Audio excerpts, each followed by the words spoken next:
Welcome back to வெற்றி லா today. இன்னைக்கு நம்ம எந்த டாபிக் பார்க்க போறோம் அப்படின்னா, நம்ம கமெண்ட்ல வந்து ஒரு பர்சன் கேட்டிருந்தாங்க, அப்பாயின்மெண்ட் ஆஃப் ஜட்ஜஸ் பத்தி, அந்த கேடர் ஆஃப் ஜட்ஜஸ், அந்த ஜட்ஜஸோட பொசிஷன் பவர்ஸ் இத பத்தி எல்லாம் சொல்லுங்க அப்படின்ற மாதிரி கேட்டிருந்தாங்க. ஃபர்ஸ்ட் வந்து ஜட்ஜஸோட பவர்ஸ், அவங்களோட பொசிஷன் பத்தி தெரிஞ்சுக்கணும் அப்படின்னா ஃபர்ஸ்ட் கோர்ட்டை பத்தி தெரிஞ்சுக்கணும், ஹையரார்கி ஆஃப் கோர்ட்டை பத்தி தெரிஞ்சுக்கணும். அப்பதான் வந்து இந்த கோர்ட்ல இருக்க ஜட்ஜஸ் வந்து இப்படி சொல்லுவாங்க அந்த மாதிரி நம்ம தெரிஞ்சுக்க முடியும்.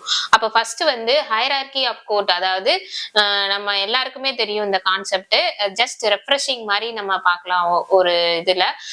எப்படின்னா இப்ப ஹையரார்கினா தெரியும், ஃபர்ஸ்ட் சுப்ரீம் கோர்ட், அப்புறம் ஹை கோர்ட், அப்புறமா வந்து டிஸ்ட்ரிக்ட் கோர்ட் இல்லைன்னா செஷன்ஸ் கோர்ட் அப்படின்னு சொல்லுவாங்க. இப்ப வந்து சுப்ரீம் கோர்ட் அப்படின்னா வந்து அப்பெக்ஸ் கோர்ட்னு சொல்லி சொல்லுவாங்க. இதுல நம்ம வந்து என்ன மாதிரி ரிலேட்டட் விஷயம்லாம் நம்ம பார்ப்பாங்கன்னா, ஃபண்டமெண்டல் ரைட்ஸ் வைலேட் ஆச்சுன்னா பார்ப்பாங்க, அந்த மாதிரி கான்செப்டா சுப்ரீம் கோர்ட்ல பார்ப்பாங்க. ஹை கோர்ட் வந்து ரிட் ஜூரிஸ்டிக்ஷன் அந்த இதெல்லாம் வரும்.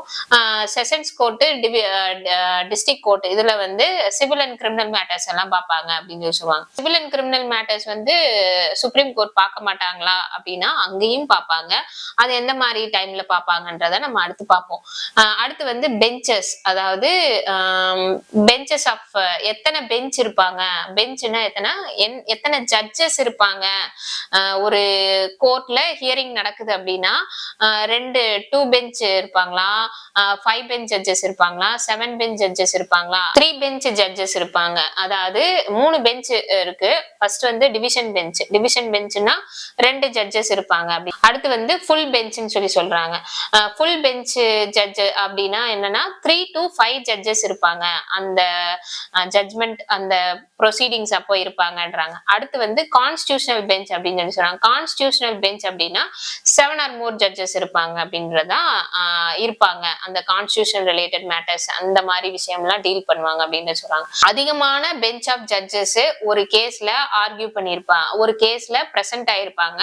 அது எந்த கேஸ் அப்படின்னா கேசவநந்த பாரதி. நம்ம எல்லாருக்குமே தெரியும், கேசவநந்த பாரதி கேஸ்ல 13 ஜட்ஜஸ் இருந்திருப்பாங்க. இதுதான் வந்து இப்போ வரைக்குமே டாப் மோஸ்ட்ல இருக்க ப்ரொசீடிங்ஸ் பார்த்த கேஸ் அப்படின்னு சொல்லலாம். அது வந்து ஜூரிஸ்டிக்ஷன் நம்ம பார்த்தோம்னா சுப்ரீம் கோர்ட்டுக்கு வந்து 3 ஜூரிஸ்டிக்ஷன் இருக்கு. ஒரிஜினல் ஜூரிஸ்டிக்ஷன், அப்பல்லேட் ஜூரிஸ்டிக்ஷன், அடுத்து அட்வைசரி ஜூரிஸ்டிக்ஷன். ஒரிஜினல் ஜூரிஸ்டிக்ஷன் அப்படின்னா என்னன்னா, கவர்மெண்ட்டுக்கும் ஸ்டேட்ஸ்க்கும் ஏதாவது ப்ராப்ளம் இருக்கு அப்படின்னா அந்த விஷயங்களை வந்து ஒரிஜினல் ஜூரிஸ்டிக்ஷன்ல பார்ப்பாங்க. அதே மாதிரி ஃபண்டமெண்டல் ரைட்ஸ் ஆர்டிகல் 32 அது வயலேட் ஆனாலும் ஒரிஜினல் ஜூரிஸ்டிக்ஷன்ல தான் பார்ப்பாங்க. சுப்ரீம் கோர்ட்ல என்ன பண்ணுவாங்கன்னா, இப்போ ஹை கோர்ட்ல ஏதாவது ஒரு கேஸ் வந்து நடந்துட்டு இருக்கு அப்படின்னா அவங்க வந்து அந்த கேஸை டிரான்ஸ்பர் பண்ணி சுப்ரீம் கோர்ட்லயே நடத்தலாம் அப்படின்னு சொல்ற மாதிரி சொல்லியிருக்காங்க. இதுக்கு வந்து நம்ம ஷார்ட்ஸ் வீடியோலயே நிறைய கேஸ் வந்து ஹை கோர்ட் சுமோட்டோ ஆக்ஷனா வந்து சுப்ரீம் கோர்ட் வந்து இந்த ஹை கோர்ட் கேஸை வந்து ஹேண்டில் பண்ணியிருக்காங்க அப்படின்ற மாதிரி நிறைய ஷார்ட்ஸ் வீடியோல நிறைய ஜட்ஜ்மெண்ட்ல நான் போஸ்ட் பண்ணியிருப்பேன். அதை வேணா நீங்க பாத்துக்கோங்க. அடுத்து வந்து அப்பலேட் ஜூரிஸ்டிக்ஷன், அதாவது இப்ப நான் ஒரு பார்ட்டியா இருக்கேன், எனக்கு வந்து ஹை கோர்ட்ல கொடுத்த ஜட்ஜ்மெண்ட் வந்து சாட்டிஸ்ஃபைடா இல்ல அப்படின்னும் போது நான் அப்பீலா வந்து சுப்ரீம் கோர்ட்டுக்கு போகலாம். அதான் வந்து அப்பலேட் ஜூரிஸ்டிக்ஷன் சொல்றாங்க. வேற எந்தெந்த மேட்டர்ஸ்க்கெல்லாம் போகலாம்னா, சப்ஸ்டான்சியல் கொஸ்டின் ஆஃப் லா இருக்கணும்.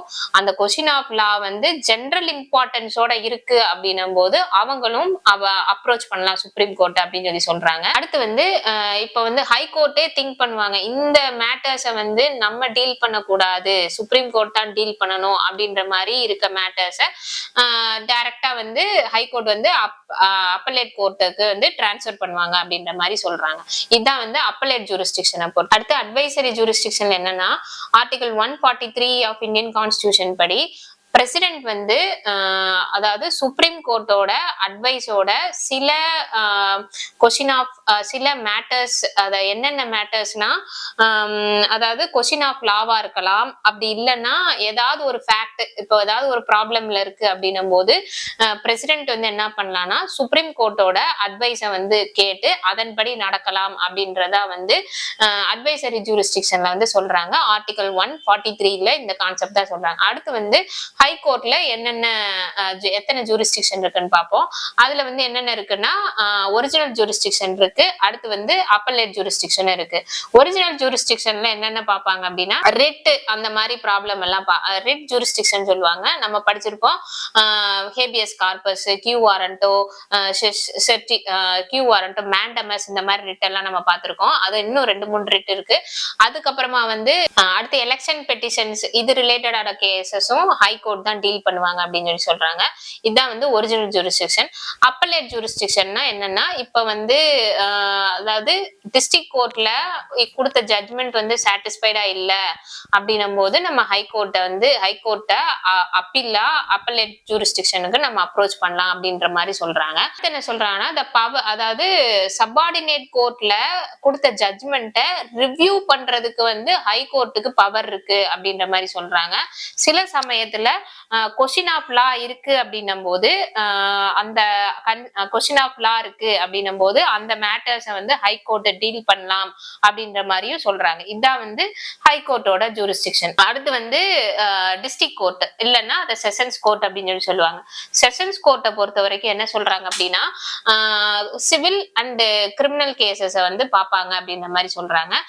செஷன்ஸ் கோர்ட்லயுமே வந்து ஹைரார்கிஸ் எல்லாமே இருக்கு. முன்சிப் கோர்ட் அந்த மாதிரி நிறைய ஹைரார்கிஸ் இருக்கு. அது வந்து நமக்கு எல்லாருக்குமே தெரியும், அதனால நான் அந்த கான்செப்ட் பத்தி பிரீஃபா எக்ஸ்பிளைன் பண்ணல. இதுதான் வந்து ஜட்ஜஸ் பத்தி, அதாவது கோர்ட்டை பத்தி தெரிஞ்சுக்கிறது. இப்ப ஹைரார்கி ஆஃப் ஜட்ஜஸ், அதாவது அவங்கள பத்தி நம்ம தெரிஞ்சுக்கலாம் அடுத்த கான்செப்ட்ல.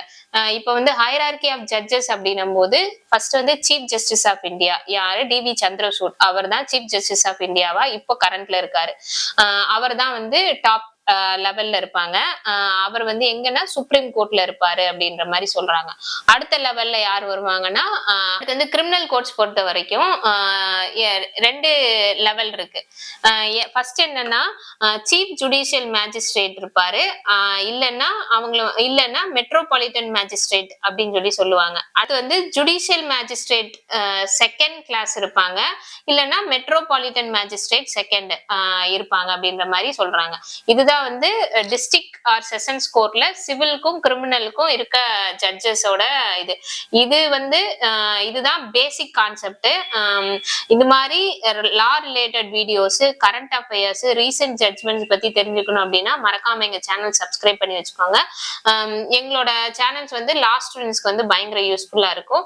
தேங்க்ஸ் ஃபார் வாட்சிங்.